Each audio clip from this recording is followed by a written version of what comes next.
Muhammad നാസിറുദ്ദീനുൽ Albani നമുക്കറിയാം, സയ്യിദ് ഖുതുബിനെ കുറിച്ച് അദ്ദേഹം പറഞ്ഞിട്ടുള്ള നല്ല വാക്കുകൾ. നേരത്തെ മുഹമ്മദ് അമാനി മൗലവിയെ സംബന്ധിച്ച് പറഞ്ഞതുപോലെ സയ്യിദ് ഖുതുബിനെ പലയിടങ്ങളിലും ഉദ്ധരിച്ച വ്യക്തിയാണ് ഷെയ്ഖ് നാസിറുദ്ദീനുൽ അൽബാനി റഹിമഹുല്ലാ. അദ്ദേഹത്തിന്റെ ചില വാക്കുകളിൽ അറിവുണ്ട്, പ്രകാശമുണ്ട് എന്ന് പറഞ്ഞ വ്യക്തിയാണ് മുഹമ്മദ് നാസിറുദ്ദീൻ അൽബാനി റഹിമഹുല്ലാ. പക്ഷെ അങ്ങനെ പറഞ്ഞതുകൊണ്ട് ഒരു വ്യക്തിക്ക് അത് മരണം വരെയുള്ള സർട്ടിഫിക്കറ്റാണോ? അതല്ലെങ്കിൽ ഒരു വ്യക്തിയുടെ ഏതെങ്കിലും ഒരു വാചകങ്ങളിൽ നന്മ കണ്ടെത്തിയതുകൊണ്ട് അദ്ദേഹത്തിന്റെ ബാക്കിയെല്ലാം ശരിയാണ് എന്ന വാദം ഇസ്ലാമിക ലോകത്ത് ഏതെങ്കിലും വിഷയത്തിൽ ഏതെങ്കിലും കാലത്തുണ്ടായിട്ടുണ്ടോ? അപ്പൊ അതൊക്കെ അറിവില്ലാത്ത ആളുകളുടെ ജൽപ്പനങ്ങൾ മാത്രമാണ്. ഒരു വൈജ്ഞാനികമായ ചർച്ചയിൽ ദയവ് ചെയ്ത് അത്തരത്തിലുള്ള തരം താണ വാദങ്ങൾ കൊണ്ടുവരരുത് എന്നാണ് നമുക്ക് പറയാനുള്ളത്. മുഹമ്മദ് നാസിറുദ്ദീനുൽ അൽബാനി റഹിമഹുല്ലാ അദ്ദേഹം ഷെയ്ഖ് റബീ ഇബ്നു ഹാദി അൽ മദ്ഖലി ഹഫിളഹുല്ലാ സയ്യിദ് ഖുതുബിന്റെ വലാലാത്തുകൾ അത് വിശദീകരിക്കുന്ന ഗ്രന്ഥം, ആ ഗ്രന്ഥത്തിന് തഅലീഖായിക്കൊണ്ട് അതല്ലെങ്കിൽ അതുമായി ബന്ധപ്പെടുത്തിക്കൊണ്ട് മുഹമ്മദ് നാസിറുദ്ദീൻ അൽബാനി പറഞ്ഞ എന്താണെന്ന് അറിയുമോ? കുല്ലമാ റദത്തഹു അലാ സയ്യിദ് ഖുതുബ് ഹഖ്ഖുൻ സവാബുൻ വമിൻഹു യതബയ്യനു ലികുല്ലി ഖാരിഇൻ അലാ ഷൈഇൻ മിന الثقافة الإسلامية أن سيد قطب لم يكن على معرفة بالإسلام بأصوله وفروعه فجزاك الله خير الجزاء أيها الأخ الربيع على قيامك بواجب البيان والكشف عن جهله وانحرافه عن الإسلام. ഷെയ്ഖ് നാസിറുദ്ദീൻ അൽബാനി അദ്ദേഹത്തിന്റെ കൈപ്പടയിൽ എഴുതിയത്, അദ്ദേഹത്തിന്റെ ജീവിതത്തിന്റെ അവസാന കാലഘട്ടത്തിൽ എഴുതിയത് ഇന്നും നമുക്ക് ലഭ്യമാണ്. അദ്ദേഹം എന്താ പറഞ്ഞത്? സയ്യിദ് ഖുതുബിനെതിരിൽ താങ്കൾ നടത്തിയിട്ടുള്ള മുഴുവൻ റദ്ദും ഹക്കാണ്, ശരിയാണ്. ഇസ്ലാമിനെ കുറിച്ച് എന്തെങ്കിലും വായിച്ച് പഠിച്ച് മനസ്സിലാക്കിയ ആളുകൾക്കറിയാം എന്ത് സയ്യിദ് ഖുതുബ് മുജദ്ദിദാണ് എന്നല്ല, തൗഹീദിന്റെ ആശയങ്ങൾ സമൂഹത്തിന് കാലഘട്ടത്തിനനുസൃതമായി മനോഹരമായി വ്യാഖ്യാനിച്ചു എന്ന് ഇല്യാസ് മൗലവി പറഞ്ഞതുപോലെയല്ല. അപ്പൊ സയ്യിദ് ഖുതുബിനെ സംബന്ധിച്ച് കൃത്യമായി പഠിച്ച് മനസ്സിലാക്കിയപ്പോ പറഞ്ഞ വാചകങ്ങളാണ്. സയ്യിദ് ഖുതുബിന്റെ വാക്കുകളിൽ ഇൽമുണ്ട്. സയ്യിദ് ഖുതുബ് പറഞ്ഞ പലതും കോട്ട് ചെയ്ത അതേ നാസിറുദ്ദീൻ അൽബാനി എന്താ പറയുന്നത്? അന്ന സയ്യിദ് ഖുതുബ് ലം യകുന അലാ മഅരിഫത്തിൻ ബിൽ ഇസ്ലാമി ബി ഉസൂലിഹി വ ഫുറൂഇഹി. ഇസ്ലാമിന്റെ അസ്ലും അറിയില്ല, ഇസ്ലാമിന്റെ ഫർഉം അറിയില്ല. അങ്ങനത്തെ വ്യക്തിയാണ് സയ്യിദ് ഖുതുബ്. കാരണം അത് കൃത്യമായി അദ്ദേഹത്തിന്റെ ഗ്രന്ഥങ്ങളിൽ ഉടനീളം കാണാൻ കഴിയുന്നതാണ്. എന്നിട്ട് എന്താ പറഞ്ഞത്? ഷെയ്ഖ് റബീ താങ്കൾ അവർക്ക് റദ്ദ് പറഞ്ഞതുകൊണ്ട് ഇസ്ലാമിക ലോകം അംഗീകരിച്ച വലിയ മുജദ്ദിദുകളായി കേരളത്തിലെയും അതേപോലെ തന്നെ പുറത്തുമുള്ള സലഫി പണ്ഡിതന്മാരൊക്കെ അംഗീകരിച്ച ഒരു മഹാപണ്ഡിതനെ സംബന്ധിച്ച് വിവരമില്ലാത്തത് പറയുകയാണോ? അതുകൊണ്ട് ഷെയ്ഖ് റബീ താങ്കൾ അഹ്ലുസുന്നയിൽ ഉൾപ്പെടുത്താൻ പറ്റൂല എന്നാണോ മുഹമ്മദ് നാസിറുദ്ദീൻ അൽബാനി പറഞ്ഞത്?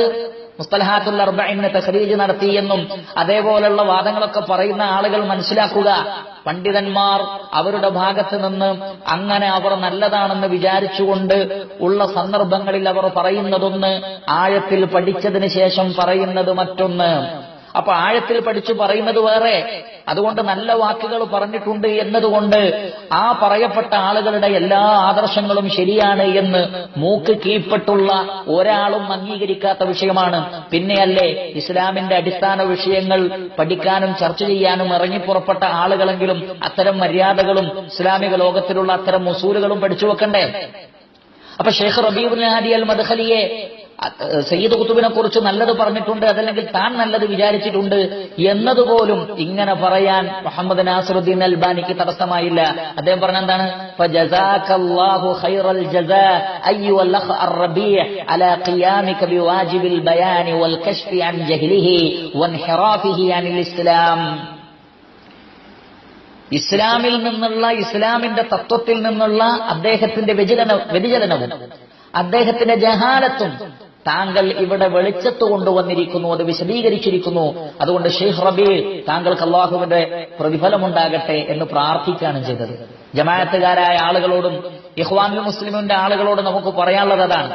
നിങ്ങൾ അവരുടെ ഏതെങ്കിലും നിലക്കുള്ള ചില സാഹിത്യ പ്രയോഗങ്ങളും മറ്റുമൊക്കെ മനസ്സിലാക്കുകയും അവരുടെ ആശയങ്ങളെ ആഴത്തിൽ നിങ്ങൾക്ക് പഠിക്കാനോ മനസ്സിലാക്കാനോ പറ്റുകയും ചെയ്തിട്ടില്ലെങ്കിൽ അത് വിശദീകരിച്ചു തരുന്ന ഇസ്ലാമിന്റെ ഉസൂലിലും മൗദൂദിയുടെയും സയ്യിദ് ഖുത്ബിന്റെയും ഗ്രന്ഥങ്ങളിലും ആഴത്തിൽ പഠിച്ച പണ്ഡിതന്മാർ കാര്യങ്ങൾ വിശദീകരിച്ചിട്ടുണ്ട്.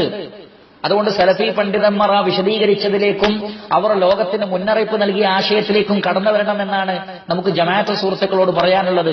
അതല്ലാതെ നമുക്ക് അവരോട് യാതൊരു നിലക്കുമുള്ള വിരോധമില്ല, നമുക്ക് അവരോട് യാതൊരു നിലക്കുമുള്ള ദേഷ്യമില്ല. ഇവിടെ ഞാൻ ജമാഅത്ത് മെമ്പറല്ല, സാധാരണക്കാരനാണ് എന്ന് പറഞ്ഞുകൊണ്ട് പ്രത്യക്ഷപ്പെട്ട വ്യക്തിയോട് നമുക്കൊരു നിലക്കുമുള്ള വ്യക്തി വൈരാഗ്യങ്ങളോ ഒന്നുമില്ല. മറിച്ച് ഈ ഹഖീഖത്ത് അവർ തിരിച്ചറിയണം. അതുകൊണ്ട് ഞങ്ങൾ പറഞ്ഞ അതേ കാര്യങ്ങളാണ് സലഫി പണ്ഡിതന്മാർ പറയുന്നത് എന്നുള്ള നിങ്ങളുടെ ആ കളവ് പറച്ചിൽ നിങ്ങൾ അവസാനിപ്പിക്കണം. സലഫി പണ്ഡിതന്മാർ ഇഖ്വാനുൽ മുസ്ലിമൂനെതിരെ, സയ്യിദ് ഖുത്ബിനെതിരെ, അദ്ദേഹത്തിന് അതിന് പ്രചോദനമായി തീർന്നിട്ടുള്ള മൗദൂദിക്കെതിരെ ഒക്കെ കൃത്യമായി സംസാരിച്ചിട്ടുണ്ട് ഇസ്ലാമിക ലോകത്തിലെ, സലഫി ലോകത്തിലെ അഗ്രേസരന്മാരായ പണ്ഡിതന്മാർ. അത് പഠിച്ചതിന് ശേഷം പറഞ്ഞതാണ്. എന്നാൽ അവരെക്കുറിച്ച് വ്യക്തമായ ബോധമില്ലാത്ത കാലഘട്ടത്തിൽ അവർ ഒരു സമൂഹത്തിന് നന്മയ്ക്ക് വേണ്ടി ഇറങ്ങിപ്പുറപ്പെട്ട ഇമാമുമാരാണ് എന്ന് മനസ്സിലാക്കിയ ആളുകൾ അവരെക്കുറിച്ച് നല്ലത് പറഞ്ഞിട്ടുണ്ട്. അവരുടെ ഗ്രന്ഥങ്ങളിലെ നല്ല ആശയങ്ങൾ ശ്രദ്ധയിൽപ്പെട്ടപ്പോ അതിനെക്കുറിച്ചൊക്കെ നല്ലത് പറഞ്ഞിട്ടുണ്ട്. അതിനൊന്നും യാതൊരു വിരോധവുമില്ല. ഓരോ ആളുകൾക്കും തന്റെ സഹോദരനെ കുറിച്ച് നല്ല ധാരണകൾ ഉണ്ടായിരിക്കുക എന്നത് തന്നെയാണ് അസ്ൽ. എന്നാൽ അവരുടെ ഇൻഹിറാഫിനെ കുറിച്ച്, അവരുടെ വഴിപിഴവിനെ കുറിച്ച് വ്യക്തമായി ബോധ്യപ്പെട്ട് കഴിഞ്ഞാൽ പിന്നെ അതേ കാര്യങ്ങൾ തന്നെ പറഞ്ഞു നടക്കുക എന്നത് ശരിയായ ഒരു നിലപാടല്ല എന്നാണ് നമുക്കിവിടെ പറയാനുള്ളത്. അതുകൊണ്ട് മാന്യ സഹോദരൻ, നേരത്തെ പറഞ്ഞതുപോലെയുള്ള വാചകങ്ങൾ പറഞ്ഞുകൊണ്ടല്ല വൈജ്ഞാനികമായ ഒരു ചർച്ചയിൽ രംഗത്ത് വരേണ്ടത്. വൈജ്ഞാനികമായ ഒരു ചർച്ചയിൽ രംഗത്ത് വരേണ്ടത് വൈജ്ഞാനിക ചർച്ചയിൽ ഉപയോഗിക്കാൻ പറ്റുന്ന ഉസൂലുകൾ കൊണ്ടായിരിക്കണം സംസാരിക്കേണ്ടത്. അതുകൊണ്ട് ഒരാളെക്കുറിച്ച് നല്ലത് പറഞ്ഞു, മുജദ്ദിദാണെന്ന് പലരും പറഞ്ഞിട്ടുണ്ട് എന്നത് ഇനി മേലാൽ തെളിവായി കൊണ്ടുവരരുത് എന്നാണ് പറയാനുള്ളത്. മറിച്ച് അവരുടെ ഇൻഹിറാഫ്, അവരുടെ അബദ്ധങ്ങൾ സലഫി പണ്ഡിതന്മാർ ബോധ്യപ്പെടുത്തിയിട്ടുണ്ട്. അത് കേരളമെന്ന ടാവട്ടത്തിലുള്ള ചില മുജാഹിദുകളായ ആളുകൾക്ക് മാത്രമേ ഇവരോട് അഭിപ്രായ വ്യത്യാസമുള്ളൂ എന്ന കളവ് പ്രചരിപ്പിക്കാൻ പാടില്ല. താങ്കൾ മനസ്സിലാക്കിയ ടാ എന്ന വട്ടം എത്ര വലിയതാണ് എന്ന് നമുക്കറിയില്ല. സൗദി അറേബ്യ അടക്കം ഉൾക്കൊള്ളുന്ന, ഈജിപ്ത് അടക്കം ഉൾക്കൊള്ളുന്ന വലിയൊരു ലോകത്തെയാണോ താങ്കൾ ടാ എന്നതുകൊണ്ട് ഉദ്ദേശിക്കുന്നത്? എങ്കിൽ താങ്കൾ പറഞ്ഞത് ശരിയാണ്. എന്നാൽ സയ്യിദ് ഖുത്ബിനെയും മൗദൂദിയെയും അവരുടെ പേച്ച ആശയങ്ങളെയും കേരളത്തിലെ മുജാഹിദുകൾ മാത്രമേ വിമർശിക്കുന്നുള്ളൂ എന്നുള്ള ആ വാദം അത് അവസാനിപ്പിക്കണം.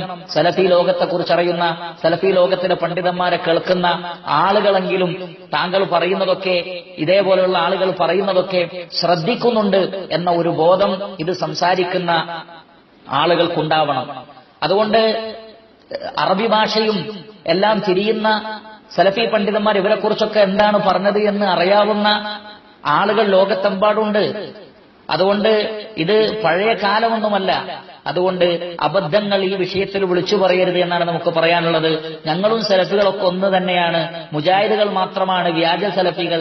ആ വ്യാജ സലഫികൾക്ക് ജമാഅത്തിനെയും മൗദൂദിയൊക്കെ വിമർശിക്കാൻ തോന്നിയിട്ടുള്ളൂ എന്നുള്ള നിലക്കുള്ള പച്ചക്കള്ളങ്ങൾ അത് പ്രചരിപ്പിച്ച് നടക്കരുത്. മറിച്ച് സലഫി ലോകത്തിലെ പണ്ഡിതന്മാർ പറഞ്ഞതാണ് ഞാൻ ഉദ്ധരിച്ചിട്ടുള്ളത്. അതുകൊണ്ട് താങ്കളുടെ ഒന്നാമത്തെ ആ വിഷയത്തിൽ ഇവിടെ എന്നോട് പല ചോദ്യങ്ങളും ചോദിച്ചുകൊണ്ട് രംഗത്ത് വന്ന ആ വ്യക്തിയാണ് ഞാൻ ഉദ്ദേശിക്കുന്നത്. അദ്ദേഹത്തോട് പറയാനുള്ളത്, താങ്കൾ ഒരു സാധാരണക്കാരനാണ്, താങ്കൾ ഒരു ജമാഅത്ത് മെമ്പർ പോലുമല്ല. സലഫി ലോകത്തെ സംബന്ധിച്ചോ അതിലെ പണ്ഡിതന്മാരെ കുറിച്ചോ അവർ പറഞ്ഞതിനെ സംബന്ധിച്ചോ ഈ വിഷയത്തിൽ ഒന്നെങ്കിൽ താങ്കൾ കണ്ടിട്ടില്ല, അല്ലെങ്കിൽ കണ്ടത് താങ്കൾ വ്യക്തി താൽപര്യത്തിനും പ്രസ്ഥാനത്തിനും വേണ്ടി മറച്ചുവെക്കുകയാണ് എന്നാണ് പറയാനുള്ളത്.